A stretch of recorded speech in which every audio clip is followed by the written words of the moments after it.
Perbedaan epidemik, pandemik, dan wabah.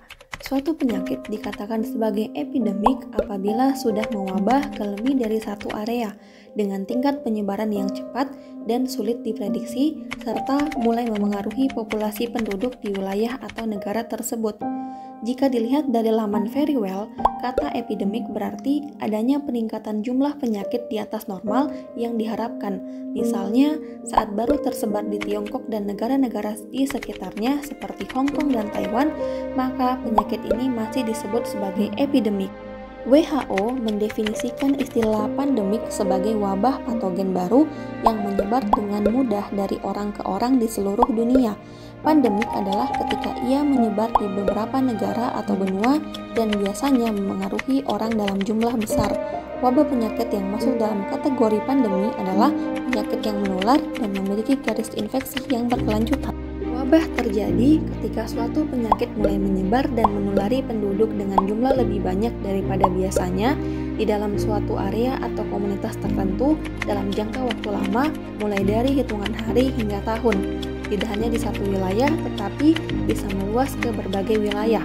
Dikatakan wabah jika penyakit tersebut sudah lama tidak muncul dan menjangkiti masyarakat, datang penyakit baru yang sebelumnya tidak diketahui, dan penyakit tersebut baru pertama kali menjangkiti masyarakat di daerah. Di samping beberapa istilah-istilah tadi, saat ini pemerintah telah merancang adaptasi kebiasaan baru di tengah pandemi COVID-19 agar masyarakat tetap produktif dengan tetap mengacu pada protokol kesehatan. Sejalan dengan itu, Organisasi Kesehatan Dunia (WHO) Indonesia Situation Report yang diterbitkan pada tanggal 10 Juni 2020, salah satu poinnya menyebutkan mengenai new normal. Pemerintah Indonesia tengah mempersiapkan protokol skenario new normal di berbagai lini. Salah satunya adalah DKI Jakarta yang memperpanjang PSBB sampai akhir Juni dan merilis jadwal new normal untuk membuka kembali kegiatan ekonomi selama fase pertama periode transisi. Selanjutnya adalah pengertian new normal, tatanan baru untuk beradaptasi dengan COVID-19. Selama periode ini, rumah ibadah akan dibuka kembali dengan kapasitas setengahnya, demikian juga kantor, toko, restoran, pabrik, pengecer, serta usaha kecil dan menengah milik kota akan diizinkan untuk dibuka pada minggu ketiga bulan Juni. Tujuan dari new normal adalah agar masyarakat tetap produktif dan aman dari COVID-19 di masa pandemi. Kita dituntut untuk mampu mengadaptasi atau menyesuaikan kebiasaan baru dimanapun kita berada, seperti di rumah, di kantor, di sekolah, di tempat ibadah, dan juga di tempat-tempat umum seperti terminal, pasar, dan mal.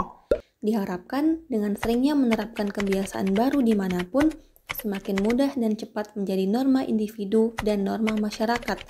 Adaptasi kebiasaan baru yang dimaksud adalah sering cuci tangan pakai sabun, pakai masker, jaga jarak, istirahat cukup dan rajin olahraga, serta makan makanan bergizi seimbang. Di samping penerapan sistem new normal atau tatanan baru di masyarakat, di mana sebagian masyarakat sudah bisa bekerja secara langsung, beribadah di tempat ibadah secara langsung, tetapi untuk sebagian wilayah masih menerapkan sistem belajar dari rumah.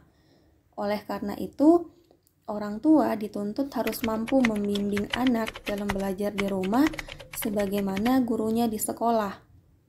Lantas, bagaimana peran orang tua dalam membimbing dan mengajari anak di rumah? Edukasi kesejahteraan psikologis masyarakat saat pandemi COVID-19. Menjadi guru dan membantu anak dalam belajar di rumah oleh Tukul Dwi Handayani MPC Psikolog sebagai IPK Indonesia Wilayah Maluku dan Jennifer Manto MPC Psikolog sebagai IPK Wilayah Sulawesi Utara. 1. Hadirkan contoh. 2. Simple. 3. Fokus. 4. Reward dan punishment. 5. Disiplin. 6. Tentukan target realistis. 7. Kenali gaya belajar anak.